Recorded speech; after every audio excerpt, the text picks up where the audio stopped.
En el seno de esta sección de historia consideramos en su momento que el 500 aniversario de este convento era un hecho más que destacable en la historia de la ciudad de Badajoz y que bien merecía nuestra atención. Máxime cuando el convento de Santa Ana ha tenido una continuidad en el tiempo casi total desde su fundación en el año 1518, circunstancia de la que carecen los demás conventos de la ciudad. Quiero también recordar que en la conferencia que abrió el ciclo, el profesor don Juan Becerra nos hizo un profundo análisis de la boyante economía de la que llegó a gozar el convento de Santa Ana a lo largo de toda la Edad Moderna, referido exclusivamente al convento siglos XVI, XVII y XVIII, claro. En la segunda conferencia, don Manuel Rosso nos explicó todo el proceso desamortizador mediante el cual los liberales españoles del siglo XIX privaron al convento de todos sus bienes, excepto del edificio del convento que aún hoy poseen las monjas. Hasta la restauración, en el último tercio del siglo XIX, las monjas de este convento no recibieron ayuda estatal alguna desde el proceso desamortizador.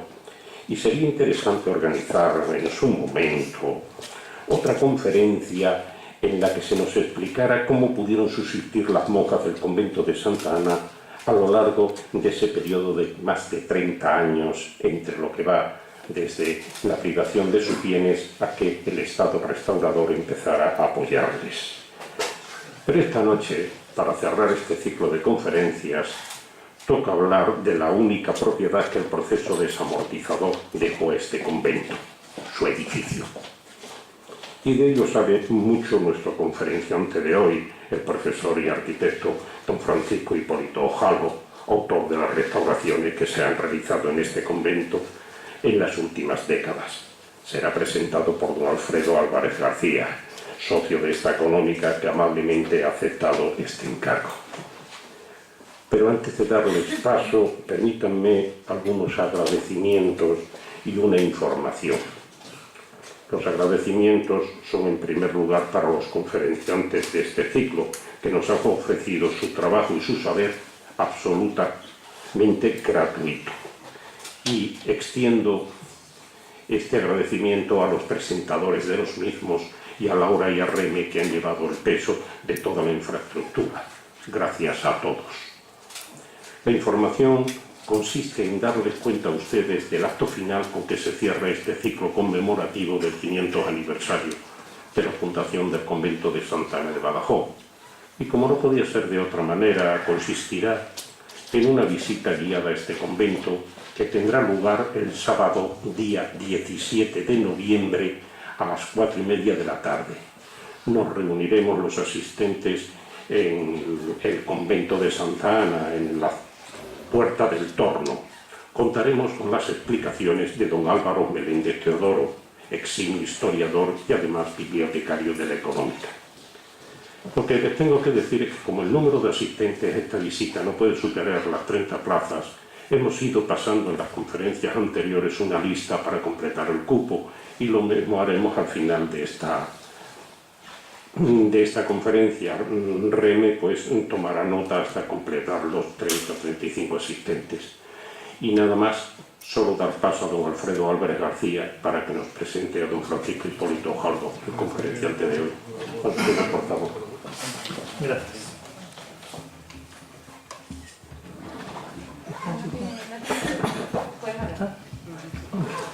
Gracias.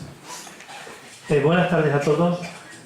No sé si soy el socio más próximo a nuestro conferenciante de hoy, y con tertulio, espero, pero la sección de Historia de la Real Sociedad Económica Extremeña Amigos del País, que coordina Miguel Ángel Naranjo, me pidió que prologase este acto y así lo hago con gusto y desde luego con agradecimiento a la sección y a Miguel Ángel. No es, no obstante, la primera vez que le doy la palabra a Francisco de Asís Hipólito Ojalvo, Paco Hipólito, en un acto como este. Supongo que es que ya se ha olvidado de la vez anterior y eso me tranquiliza porque me hace inferir que la de ahora se le acabará olvidando también. Ser reincidente, por otra parte, me facilita mucho la tarea que acabo de acometer, pues podré repetir ahora lo que dije entonces en un descarado acto de autoplagio, perdón, tan denostado hoy en día, a pesar de haber sido de uso habitual en el arte desde sus comienzos. Antes se llamaba reutilización. Lo utilizó Beethoven, lo utilizó Mozart, lo utilizó Cervantes, lo utilizaron los más grandes artistas. Y en buena medida contribuía a perfilar una tendencia o un estilo propio. No me quiero asimilar a ellos, evidentemente, pero voy a hacer uso, porque no puede ser de otra forma, porque la historia tampoco ha cambiado tanto, de esos datos para presentarles a nuestro conferenciario. Si no estoy equivocado, decía yo en aquella ocasión, en 1988 la Consejería de Educación y Cultura de la Junta de Extremadura declaró el Real Monasterio de Santa Ana de Badajoz bien de interés cultural con categoría de monumento. La historia del monasterio no es en absoluto ajena ni a los archivos de esta casa, ni a los estudios de la sección de historia, como acaba de comentar Miguel Ángel, ni seguramente a muchos de los aquí presentes. Pero quiero situarla brevemente para colocar también al conferenciante en esa parte de la historia. Amparado por la monarquía española desde su fundación en el siglo XVI y hasta bien entrado el siglo XVIII, va incorporando a su patrimonio artístico y documental un fondo bastante singular, además del edificio en el que se alberga. A partir de la Guerra de la Independencia, en los albores del siglo XIX, los inestables avatares políticos y sociales del siguiente casi siglo y medio ponen en riesgo de deterioro, de hecho lo hicieron, y en ocasiones de pérdida, los importantes depósitos que los años de tranquilidad habían ido dejando en el monasterio. Al final de la Guerra Civil del siglo pasado comienza el último periodo de sosiego del monasterio, pero el patrimonio está prácticamente perdido y lo que queda se mantiene gracias a las inquilinas del monasterio, las hermanas Clarisas, que al edificio, evidentemente, ese mantenimiento apenas ayuda. El edificio está en deterioro y cada vez en peor estado. Y gracias a la declaración de bien de interés cultural que se realiza a finales del siglo pasado, una serie de actuaciones técnicas ponen de manifiesto la necesidad de una rehabilitación estructural del edificio que al fin se encarga al arquitecto pacense, hoy doctor arquitecto, don Francisco de Asís Hipólito Jalgo, a quien hoy invitamos a arrojar luz sobre dicha rehabilitación, perfundit luce, que decían los clásicos. Antiguos lazos de amistad con él me hacen candidato a esbozar para ustedes sin gran dificultad una semblanza que a modo de presentación les ponga en antecedentes. Así, para no ser demasiado original, empezaré diciendo que nació en Badajoz hace 53 años, creo, porque hablo por su boca, y aquí cursó sus estudios de primaria y de bachillerato. Enredos de la vida hicieron, por cierto, que compartiéramos en distintas promociones, claro está, y sin conocernos, la escuela en donde estudiamos, que entonces llamábamos Aneja. Y el maestro que nos educó, a él con más éxito que a mí, al que entonces llamábamos Don Juan. Yo seguía haciéndolo siempre hasta su muerte. Vaya aquí mi recuerdo y mi homenaje a Don Juan León Domínguez, que es a quien me refiero. Acabó el bachillerato y se trasladó a Sevilla para estudiar en su escuela de arquitectura, de donde regresó con el título de arquitecto en 1994. Enseguida abrió estudio propio y comenzó su carrera profesional que le ha llevado a realizar, solo o en coautoría, más de una veintena de obras, que evidentemente no voy a enumerar, pero entre las que quiero mencionar la bodega Viña Extremeña, que me hace a mí más ilusión que ninguna otra, porque también compartimos esa afición. Por ahí vamos muy bien, Paco. No voy a enunciar, digo, esa larga veintena de obras, pero sí tengo que mencionar y destacar que entre su obra hay 9 primeros premios en concursos de arquitectura. Y además, lo que es de mayor interés a la conferencia de hoy, intervenciones en la Casa del Trigo del Real Monasterio de Guadalupe, monasterio que es edificio Patrimonio de la Humanidad de UNESCO, y en el Palacio de la Generala de Cáceres, monumento nacional, y hasta en 4 edificios declarados de bien interés cultural con categoría de monumentos, entre los que se encuadra, naturalmente, el Real Monasterio de Santa Ana, al que hoy se nos va a referir en su intervención. Su carrera profesional se amplía y creo que se enriquece cuando en 1995 es contratado en la Escuela de Ingenieros Industriales de nuestra universidad. Es contratado como profesor asociado primero en el Departamento de Mecánica de los Medios Continuos y Teoría de Estructura, y es allí donde nos conocemos. Y por seguir compartiendo cosas, desde aquel momento empezamos también a compartir alumnos.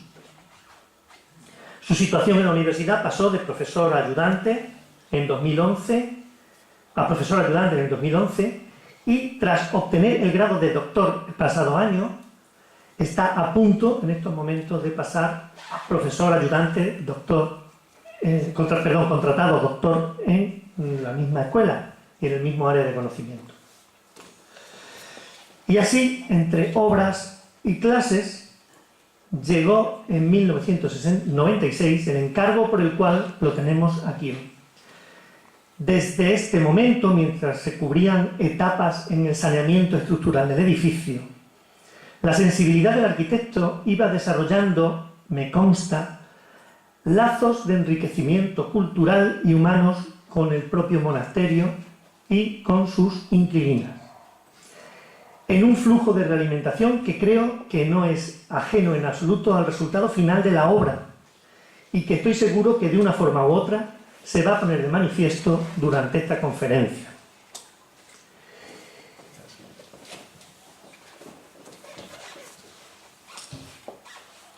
Y es que hay un aspecto importante a resaltar en la personalidad de Paco Hipólito, que va mucho más lejos de lo puramente técnico, y es su sensibilidad e implicación artística en el sentido más amplio. Por ejemplo, en pintura, en la que es un entendido, ha publicado artículos de opinión en el diario Hoy y ha sido comisario de algunas exposiciones importantes. Además, la ejecuta. Ha participado ya en 3 exposiciones colectivas y una individual. Y también la adquiere. Es coleccionista, siendo poseedor de firmas tan atractivas como la de Eduardo Naranjo. Otro de sus territorios de culto es la literatura, en la que tampoco se conforma con el papel de usuario, siendo autor de una 30 de publicaciones entre artículos y libros. Además, es un bibliófilo activo, habiendo llegado a ser miembro de la Junta Directiva de la Unión de Bibliófilos Extremeños durante las presidencias de doña Carmen Fernández Daza y don Bartolomé Miranda, cuyas amistades también compartimos. Diré por último que es miembro de la Asociación de Amigos de Badajoz, membresía esta que también compartimos y que pone de manifiesto una vez más su compromiso por el patrimonio. Bien, comprenderá que con tantas cosas en común me haya resultado tan fácil prologar esta conferencia sobre la restauración del Real Monasterio Santa Ana y presentarles someramente la personalidad de su autor, don Francisco Hipólito, que creo que no debe esperar más para tomar la palabra. He dicho.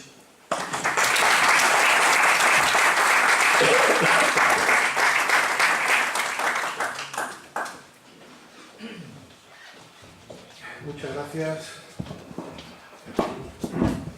Muchas gracias, Miguel Ángel. Muchas gracias, Alfredo. Quiero dejar claro en este pasteleo amoroso que nos hemos empezado que si eres el miembro de la económica más próximo a mi corazón, ¿eh? No te pongas celoso. Hay otros miembros a los que también quiero mucho, pero ninguno como tú, ¿eh? Esto ha quedado demostrado. ¿Qué motivos para ello?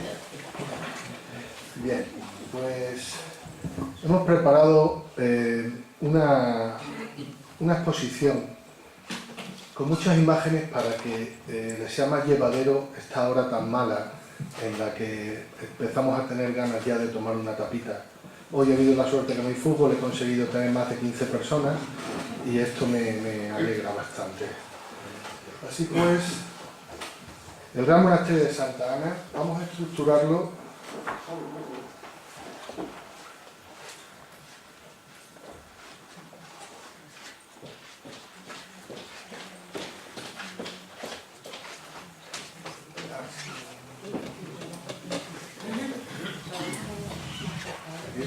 sí. Perfecto.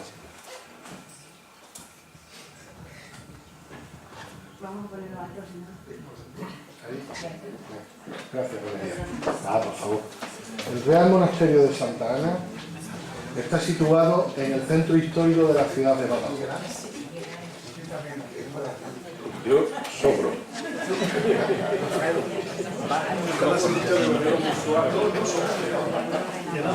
El micrófono y el ordenador. Paco y Pilar, mis niños de la Escuela de Ingeniería Industrial son menos traviesos que nosotros, ¿eh? Ya tengo la concentración perdida, ya no sé qué voy a decir ahora en un rato. Y encima me echáis al jefe, joder. Sí, decíamos que el Real Monasterio de Santa Ana está situado en el centro histórico de la ciudad de Badajoz. Se funda en 1518 merced a la madre Leonor Laso de la Vega y Figueroa, hija del insigne Lorenzo Suárez de Figueroa y Mendoza.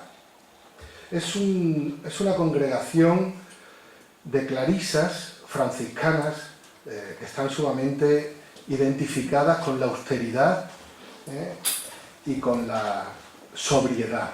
Y esto es algo que lo vamos a repetir constantemente a lo largo de la charla. Se trata de un importante inmueble que acoge entre sus muros a diferentes monarcas. El más destacado de ellos, sin lugar a dudas, es Felipe II. Felipe II, cuando iba camino de las tierras lusas, pernoctaba en el Palacio de los Fonseca. El Palacio de los Fonseca estaba situado en la actual Plaza de la Soledad y enfermó. Y ningún sitio mejor para que te curen que las monjas. Así pues, estaba tan enfermito el pobre Felipe II que terminó redactando testamento. Él sobrevivió.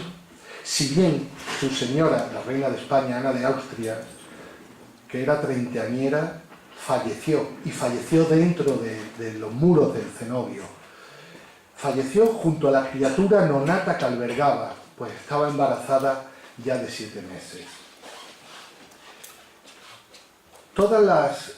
El cadáver de la reina de España se permaneció en la cripta del coro bajo del monasterio hasta su traslado al Escorial a Madrid. En 1619, vamos a poner ahí un guioncito para que tengamos claras algunas fechas claves. Hemos hablado de la fundación en 1518, la visita de Felipe II. En 1619 accede al convento Felipe III para visitar básicamente el sepulcro de su madre y conocer las características del inmueble. También iba camino a Portugal y tiene una estancia breve. El salto de calidad real se produce en 1771, merced a Carlos III, cuando manda expedir una cédula real en la que acogen este convento bajo su real protección, y de ahí la colocación de las armas reales en las puertas de la iglesia, y su consejo de cámara le concede privilegios, prerrogativas y exenciones. Corre el año 1812, cuando Badajoz sufre la invasión del ejército francés y las monjas son expulsadas. Pero en 1836, con la desamortización de Mendizábal, el edificio pasa a ser propiedad del obispado, que cede finalmente a las clarisas el usufructo del mismo de por vida. En 1929, Adelardo Covarsí analiza la abadía y en la revista de Estudios Extremeños deja traslucir la impresión que le causó e intenta esclarecer, sin éxito, la autoría de las pinturas murales. Había una serie de historiadores que han jalonado a la historia del convento, ya reciente, ya hablemos lo que más podemos controlar los que no somos historiadores, que es el siglo XX. Aparte de Adelardo Tovarsí, pues han visitado también el convento Arcadio Guerra, Fernando Castón, Salvador Andrés Ordax y mis queridos Fernando Rubio y Carmen Araya también tienen un trabajo muy fino sobre la catalogación artística que en el mismo hay. Un siglo más tarde, ya en el siglo XX, en el primer tercio, entre 1931 y 1933, la comunidad recibe de la alcaldía de Badajoz un requerimiento para ejecutar la canalización de las aguas pluviales de todas las cubiertas del mismo. Más, las condiciones económicas de la comunidad no podían asumir ese gasto, esa inversión potente. Hay mucha superficie, las monjas tienen pocos recursos, entonces finalmente el ayuntamiento decide embargar el convento y las monjas se ven obligadas a vender la esquina de la calle Cardenal Carvajal, exactamente donde está la UGT, el edificio de la patronal, y hay un módulo de viviendas ya en la esquina con la Plaza Chica. Son 750 metros cuadrados, 754 metros cuadrados que las monjas venden para hacer frente a ese embargo que estaban sufriendo.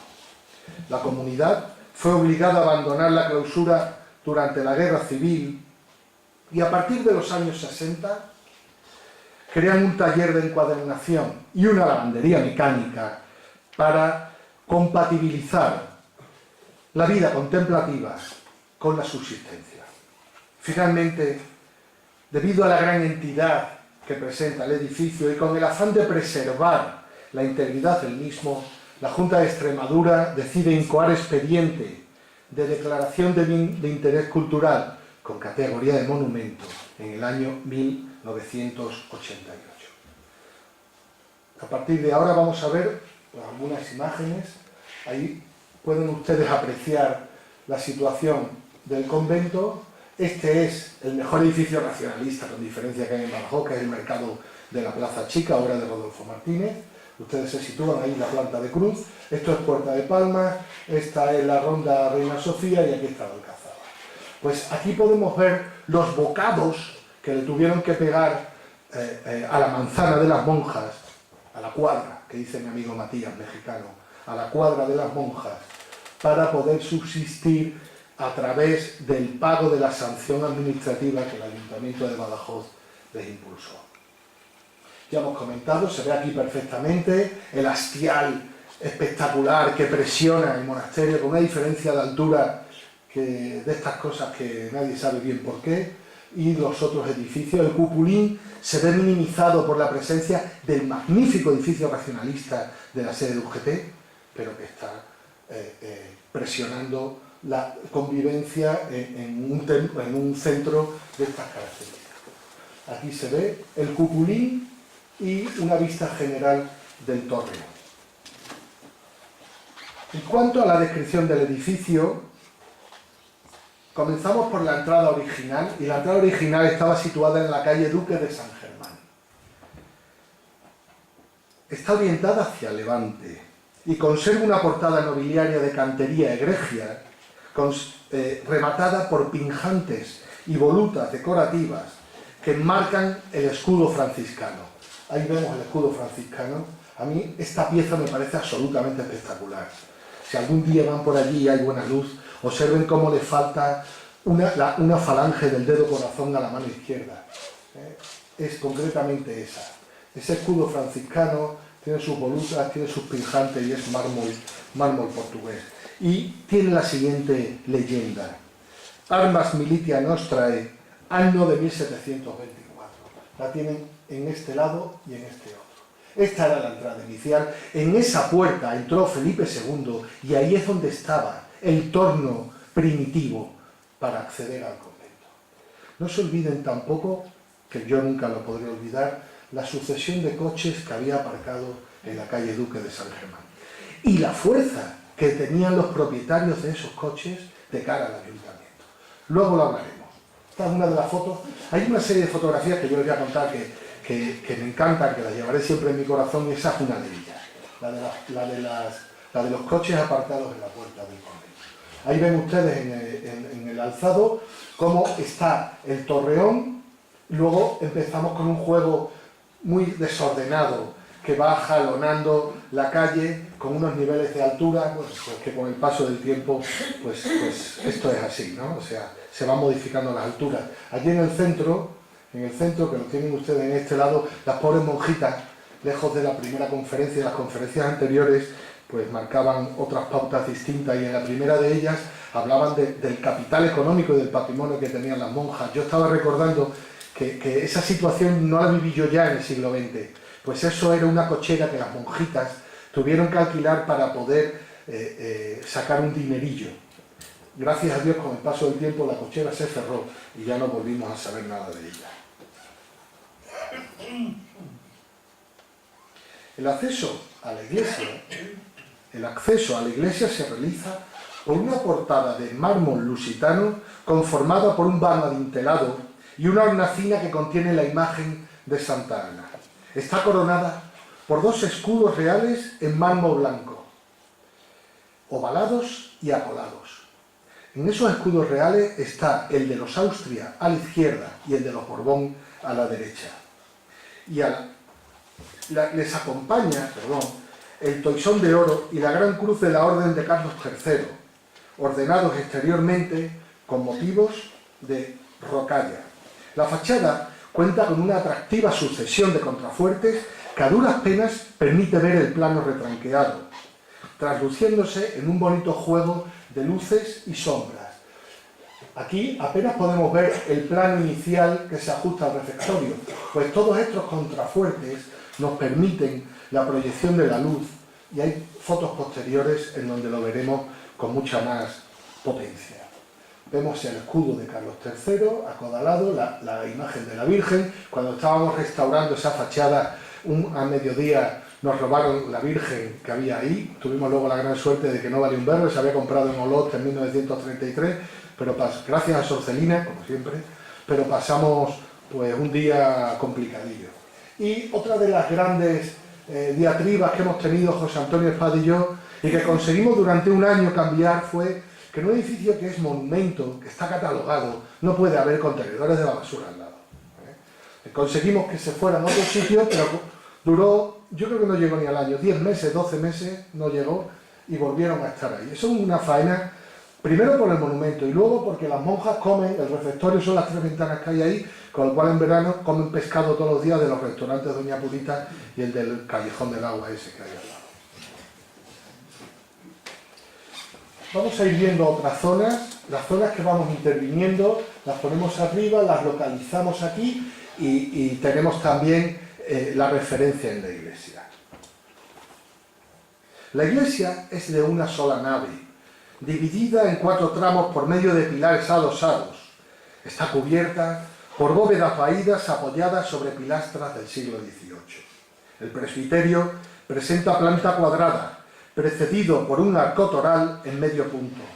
Está decorado con pinturas y cubierta por una bóveda de crucería. Vean ustedes esa imagen, ahí sí que se ven bien los juegos de luces y sombras entre los contrafuertes y el plano posterior. Y el retablo barroco, que tiene una fuerza espectacular.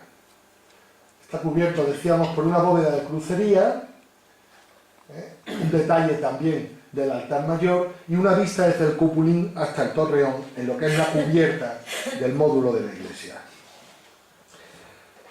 Los 2 últimos tramos del templo están ocupados por el coro de la clausura, como estamos viendo aquí, con sotocoro moderno y un gran vano adintelado. La reja, hay una reja muy fuerte, la reja está fechada en 1700. Esta reja, la cratícula barroca y una pequeña puerta adintelada marcan la dicotomía entre los espacios públicos y el cenobio. La cratícula es el lugar donde las monjas reciben la Sagrada Eucaristía. Es el único punto del convento donde hay espejitos. Hay espejitos minúsculos de 2 por 2 centímetros, rematados todos con pinturas barrocas, con motivos de rocallas. Es muy atractivo, es un lugar muy atractivo. En el resto del convento no hay espejo, o no había espejo. Con las monjas que yo tenía más relación, que son las mayores, Sor Celina y Sor Inmaculada me contaban que para colocarse los hábitos, ellas giran la ventana y se colocan el visillo y se colocan la parte superior de su hábito sin necesidad de espejo. El espejo es una retroalimentación del ego y como tal, gente tan humilde no quiere tener espejo dentro del convento. Al acceder a los grandes cerramientos que cobijan el monasterio, nos sorprende un hermoso patio claustral de dimensiones 1680 por 1636. Ven ustedes el claustro, que es la zona que nosotros ahora vamos a comentar, no es exactamente cuadrado, pero hay que medirlo para darse cuenta. En el patio se encuentran dos aljibes que sirven para recoger el agua pluvial y añadidos de dudosa estética, como el corazón de Jesús que estamos aquí viendo, y que nosotros particularmente aconsejamos trasladar y que tuvimos la suerte de que nos hicieron caso. Este espacio libre está circundado por 4 claustros de estilo mudéjar, definidos, 3 de ellos sobre columnas toscanas en la planta baja. Encima de los mismos hay 7 arcos escarzanos de menores dimensiones. Las diferentes estancias existentes en el convento se desarrollan a lo largo de las galerías. En la planta baja tenemos las pinturas de Estrada y Mures, unas pinturas muy atractivas, y en la planta superior tenemos las dependencias como las celdas, las dependencias de carácter cultural, el Museo de Arte Sacro, el archivo, la biblioteca, la sala de estudio. Volviendo al claustro inferior, esta imagen es la que yo les comentaba del Sagrado Corazón de Jesús, y del colorido inapropiado que tiene una presencia de tonos rosáceos, con esas persianas de plástico verde de cadenilla, y con un suelo sumamente degradado, aparte de las cubiertas de fibrocemento. Esta es la imagen que ustedes podrán disfrutar en la visita, y esa es la clave de la restauración. Nosotros siempre hemos pretendido reproducir con las claves primitivas las técnicas actuales. Y esa imagen es antiquísima, nos la proporcionó Sor Celina, y a partir de aquí es cuando fuimos rescatando, junto con los escritos de Covarsí en el claustro superior, fuimos rescatando el resto de las intervenciones. Ahí pueden ver la sección en donde hablamos de esos 5 arcos escarzanos sobre recias columnas en la planta baja y 7 de menores dimensiones en la superior. Al igual que pueden ustedes apreciar las pinturas de Mures, de las que textualmente Abelardo Covarsí dice: falta por averiguar a cuál de los Mures hay que atribuir ciertamente toda esa obra de Santa Ana. Se volvió ya negado a seguir intentando investigar porque no fue capaz de saber con certeza cuál de los Mures era el que había hecho las pinturas. En la planta baja tenemos el taller de encuadernación, la ropería, la lavandería, el refectorio, tenemos una zona de enfermería y en la planta superior ya lo hemos comentado con antelación, el Museo de Arte Sacro, el archivo, la biblioteca, etc. A mí esta imagen me gusta mucho. Esas fotos me las regaló Vicente Carrasco, le tengo mucho aprecio a las fotos y a Vicente, a los dos. Y aquí pueden ustedes apreciar el verdadero foco de la patología de la cubierta. El agua de lluvia cae por este lateral y choca contra un hastial que no tiene prácticamente salida. En cuanto hay un nido, un gato muerto o un pájaro que ha levantado 3 tejas, este es un punto de filtraciones seguro, segurísimo. Está muy mal resuelto. Esas cubiertas en forma de espástica están muy mal resueltos. Por debajo termina formando una bolsa sobre el falso techo de escayola que teníamos y termina fracturándose por todos lados. Y estas imágenes en días de lluvia pues son muy atractivas. Esta mañana he llamado a Sor Celina para ver si me autorizaba a poner su foto. Ya les he comentado antes que el tema de la imagen con las monjas tiene más derechos de autor que un futbolista del Atlético de Madrid.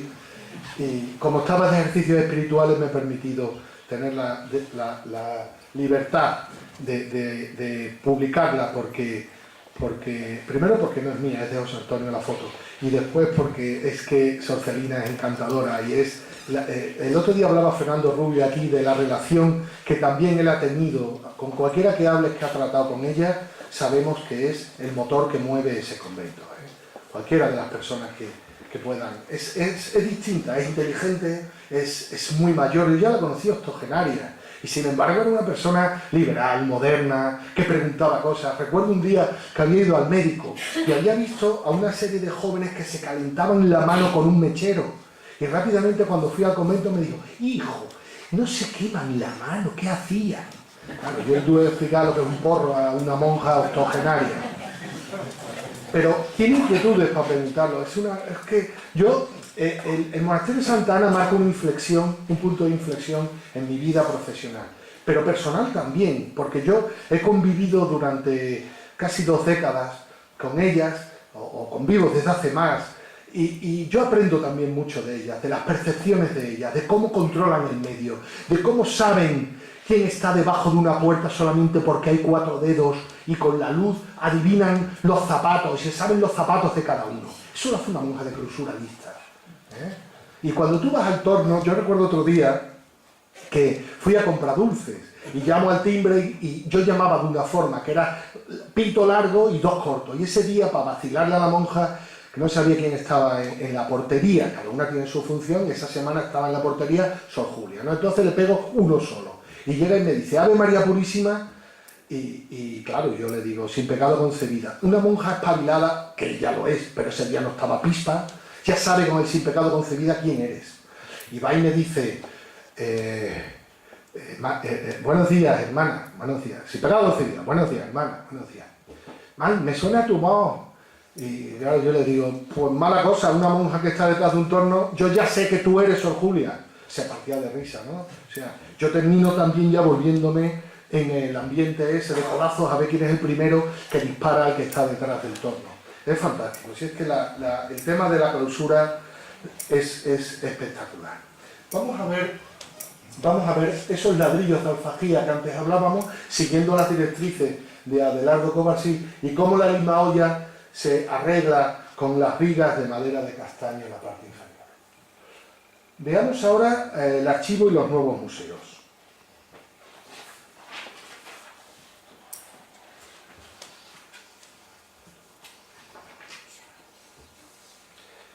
Debíamos concebir, en la parte de la calle Santa Ana, debíamos concebir 2 nuevos espacios que estuvieran relacionados y a su vez funcionaran de forma independiente. La superficie de la que disponíamos era el coro alto. El coro alto, se habían hecho las monjas allí una terraza en lo que tenía que ser un coro cerrado en sus 4 caras, pero tenían ganas, claro, pobrecitas mías, les vamos quitando espacio. Cada vez tienen menos huertas, los de la UGT les agobian, el de enfrente se asoma desnudo de cintura para arriba cantando. Claro, pues la monja tiene que buscar su espacio porque tiene muy poco espacio. Las monjas montan en bici, y corren, y no vayamos a creer que están ahí las monjas. Las monjas tienen su vida dentro del cenobio y tienen que optimizarlo. Entonces, ¿qué es lo que hacen en el siglo XX? Pues se pulen un faldón de cubierta para poder tomar sol, para poder tomar el sol, que les dé el sol, para que les dé el sol, no vayamos a pensar que la monja, para que les dé el sol, y también para aislarse en lo que ellas denominan Monte Alberna. Monte Alberna es un centro de ejercicios espirituales donde las hermanas se retiran para tener contacto directo con Dios y sobre todo para poder ver las estrellas.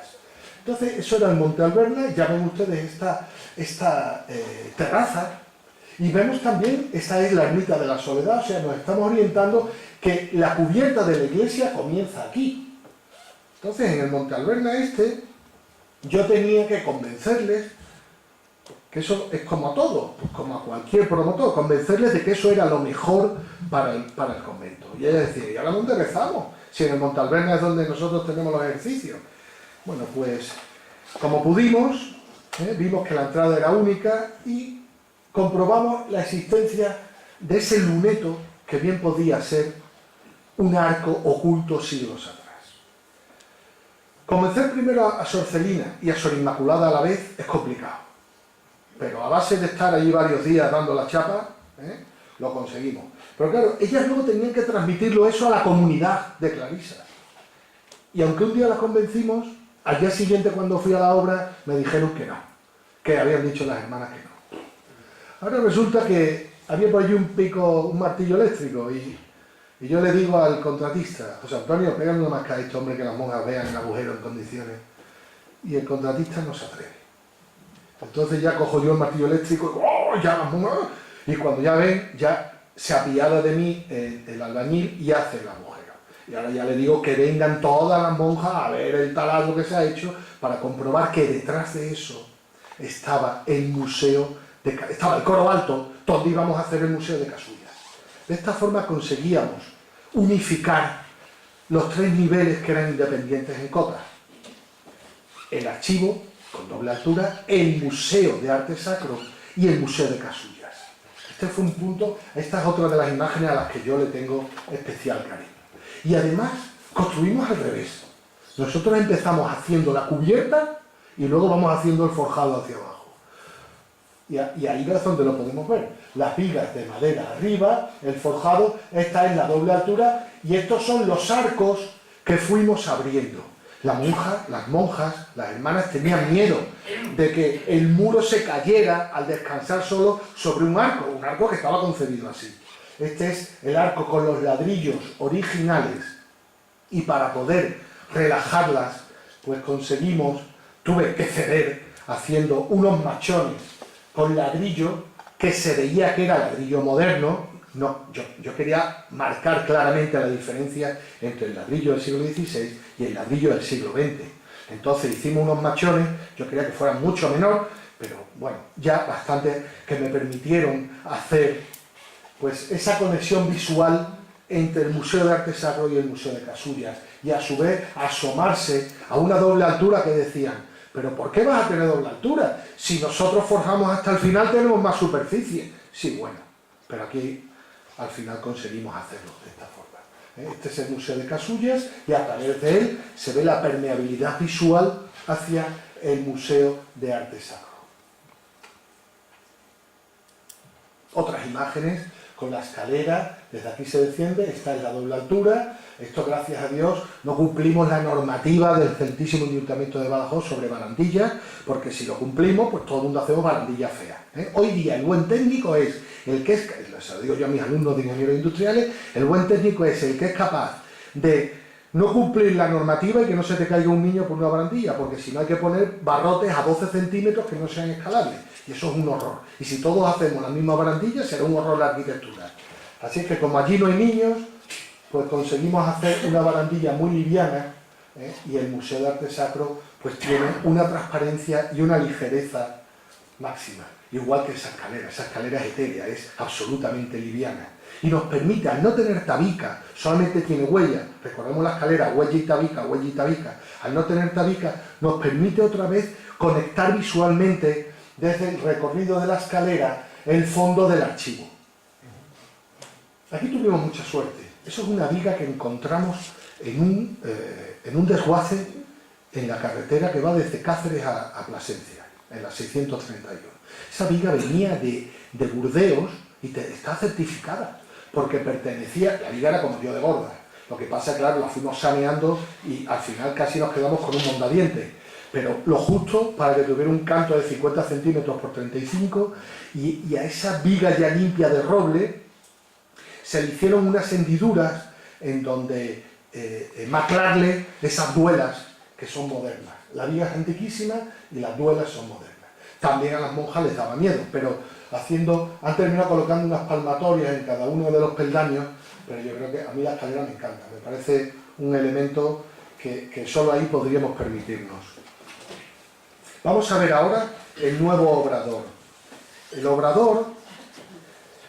obrador comienza en el año 2007.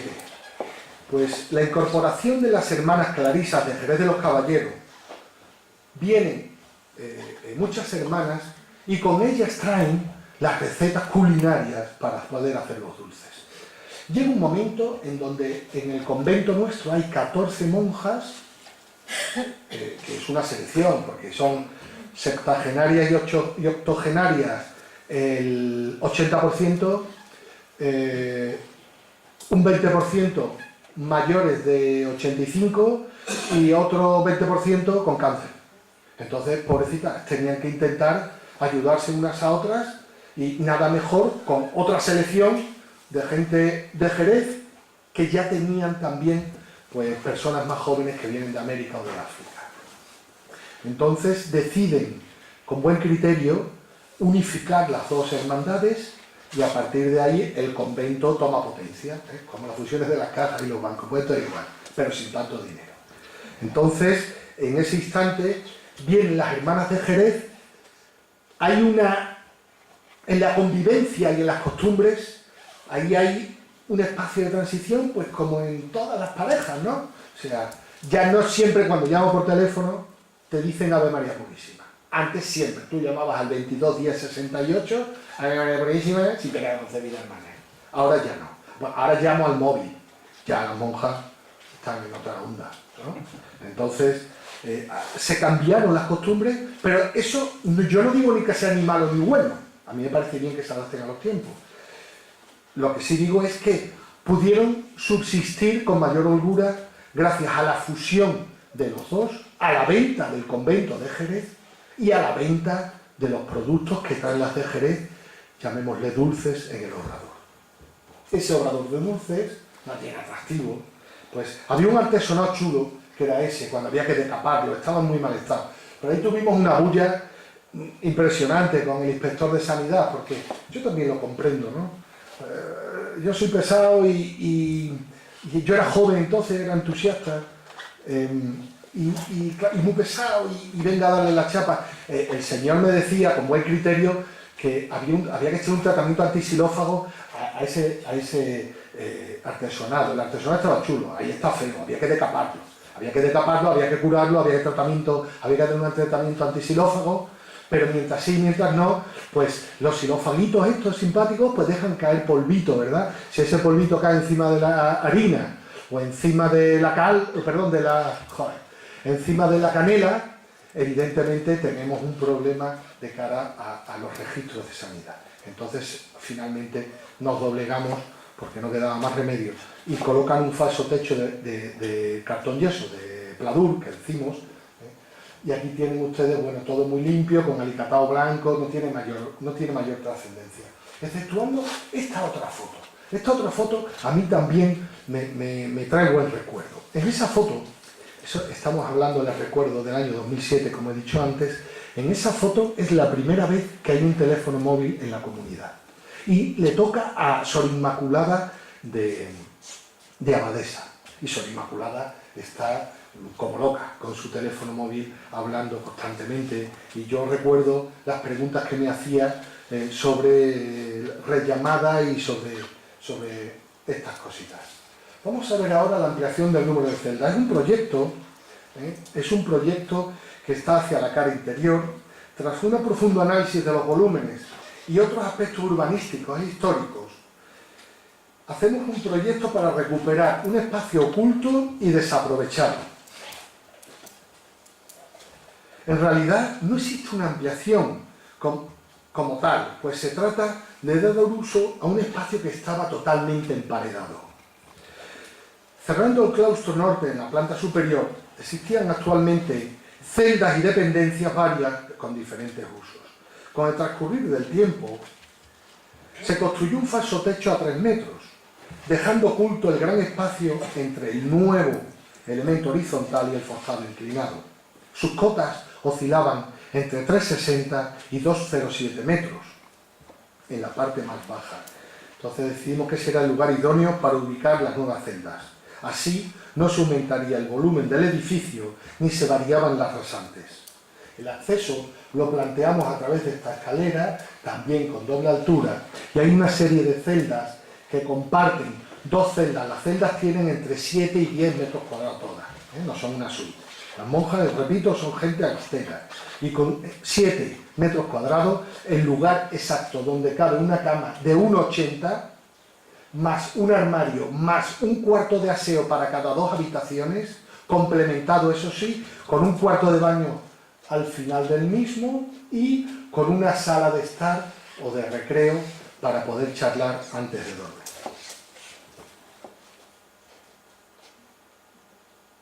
Vamos a ver ahora el taller de restauración. Sor Celina, hermana con grandes virtudes artísticas, precisaba un lugar donde realizar sus creaciones y la comunidad decidió elegir un taller bien equipado. Lo ubicamos en un espacio residual de la parcela, en una esquina donde no estaba protegido el suelo, pues era una fracción de la antigua huerta. Con posterioridad fue la zona donde las monjas tendían la ropa cuando llovía. Entonces había una sucesión de chamizos con cubiertas de chapa totalmente indecorosas.